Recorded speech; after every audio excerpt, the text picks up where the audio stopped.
La CEDEAO est devenue qui paye commande. Est-ce que c'est pas honteux?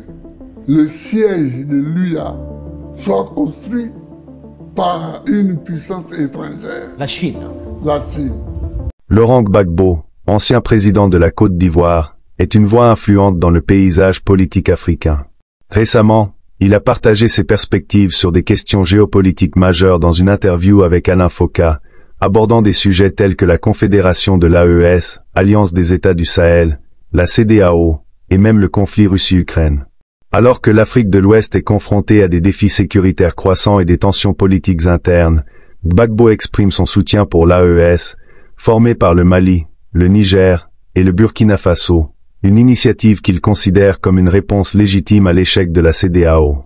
Dans cette interview, Gbagbo critique également la CEDEAO, l'accusant de servir des intérêts étrangers, en particulier ceux de la France, au lieu de défendre les priorités africaines. Plus loin dans la discussion, il aborde la guerre en Ukraine, où il compare la réaction de la Russie à celle des États-Unis lors de la crise des missiles de Cuba en 1962. Pour Gbagbo, l'Afrique doit rester neutre face aux rivalités des grandes puissances, concentrant ses efforts sur des alliances solides et unifiées comme l'AES pour bâtir un avenir indépendant et souverain.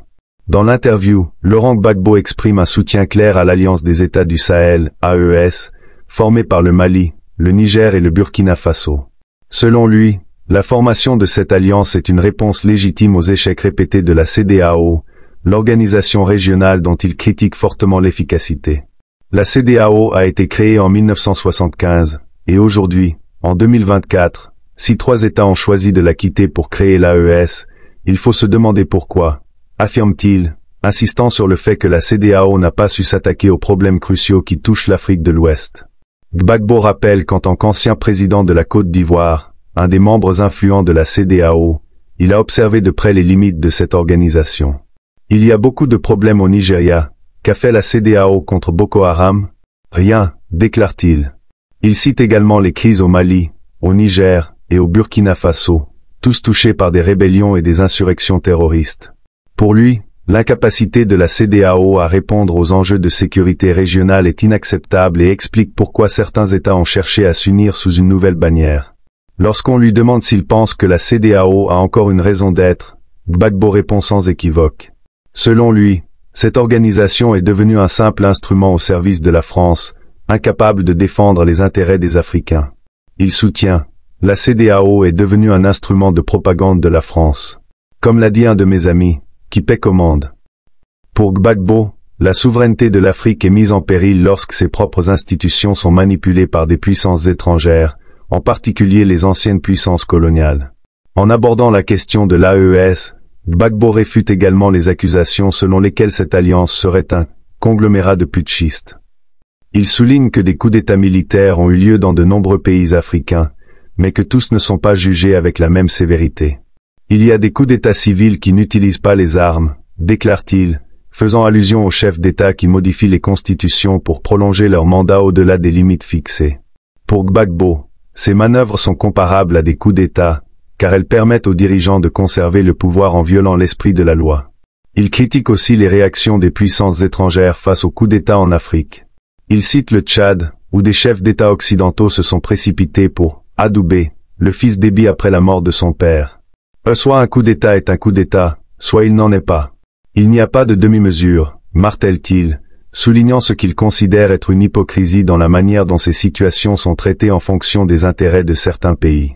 Concernant la relation entre la Côte d'Ivoire et les pays de l'AES, Gbagbo affirme qu'il serait favorable à une coopération renforcée. Il explique qu'il ne ferait pas de distinction entre les dirigeants en fonction de leur mode d'accession au pouvoir. Je ne vais pas recevoir certains dirigeants et en rejeter d'autres sous prétexte qu'ils sont arrivés au pouvoir différemment, déclare-t-il, ajoutant qu'il est essentiel de traiter les États africains comme des partenaires égaux. Pour lui, l'AES représente un modèle de solidarité régionale, qui, selon lui, pourrait inspirer d'autres pays africains à se libérer des organisations dominées par des intérêts extérieurs. Pour Gbagbo, les Africains doivent s'unir pour trouver leurs propres solutions aux défis du continent, qu'il s'agisse de sécurité, d'économie ou de gouvernance. Il conclut en suggérant que la CEDEAO pourrait servir d'exemple pour ce qu'il faut éviter dans la construction de nouvelles alliances. Quand on est incapable de défendre les intérêts de ceux que l'on représente, on se retire, dit-il. Pour lui, la CEDEAO devrait envisager une refonte complète de ses priorités et de son financement, afin de garantir une véritable autonomie vis-à-vis des puissances étrangères.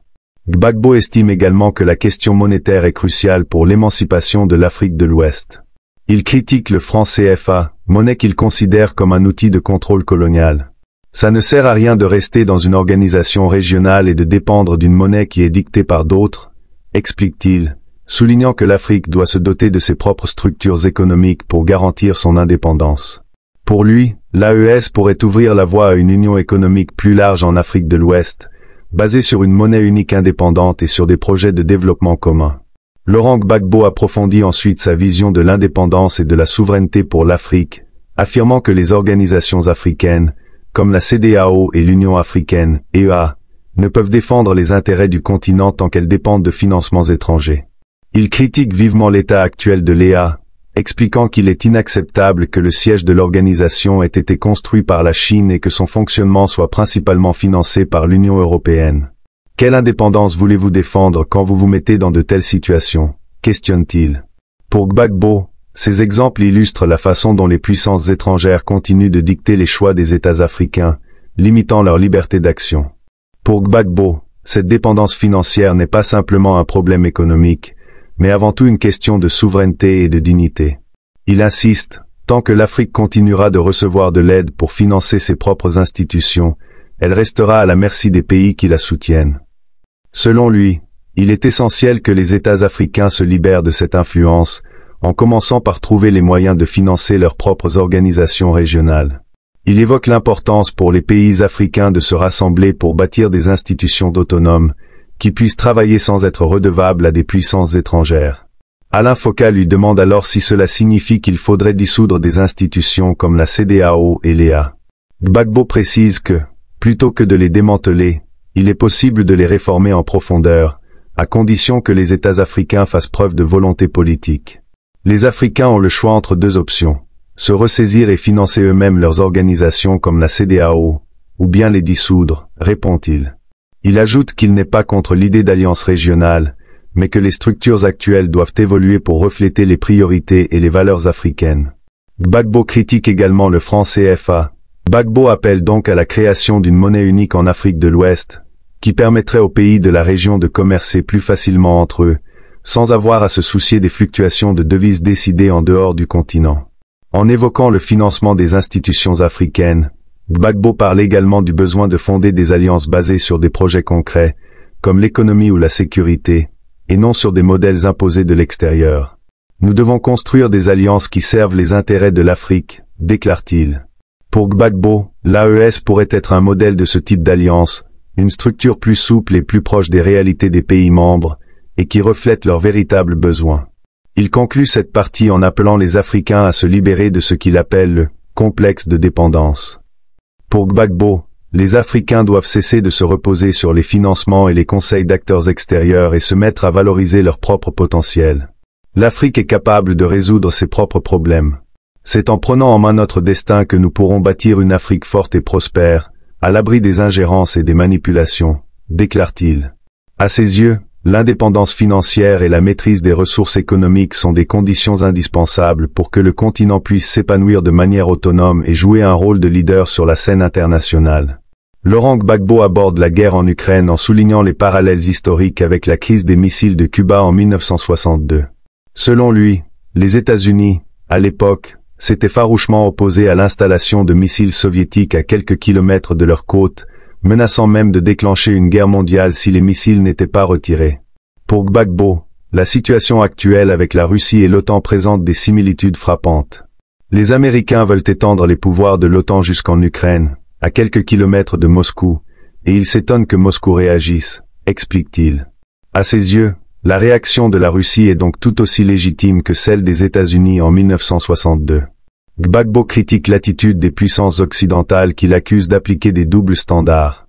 Il estime que les grandes puissances, tout en condamnant la Russie, n'hésitent pas à imposer leur influence militaire ailleurs dans le monde. Quand on tape quelqu'un, il réagit toujours de la même manière, dit-il, en référence à la réaction de la Russie face à l'expansion de l'OTAN. Pour lui, Les pays africains devraient observer ces conflits avec recul, et tirer des leçons sur la manière dont les grandes puissances protègent leurs propres intérêts tout en interférant dans les affaires des autres. Lorsqu'il est question de la position de l'Afrique dans ce conflit, Gbagbo insiste sur la nécessité pour le continent d'adopter une neutralité affirmée.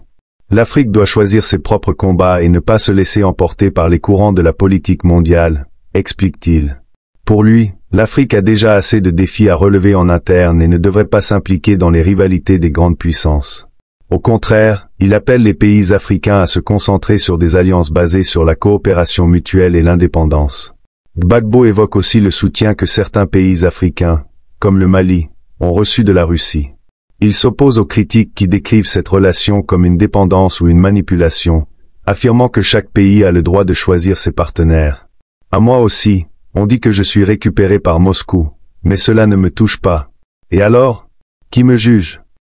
Pour lui, il est important que l'Afrique ne soit ni perçue comme un satellite de l'Occident, ni de la Russie. L'enjeu est de créer une voie indépendante, basée sur les intérêts et les valeurs africains. En conclusion, Gbagbo souligne que l'Afrique doit rester unie et éviter de devenir un pion dans les conflits entre grandes puissances. Nous devons être des acteurs de notre propre avenir, et bâtir une Afrique en paix, forte et indépendante, déclare-t-il. Pour lui, c'est uniquement en se concentrant sur ses propres priorités que l'Afrique pourra aspirer à une véritable indépendance et jouer un rôle respecté sur la scène internationale.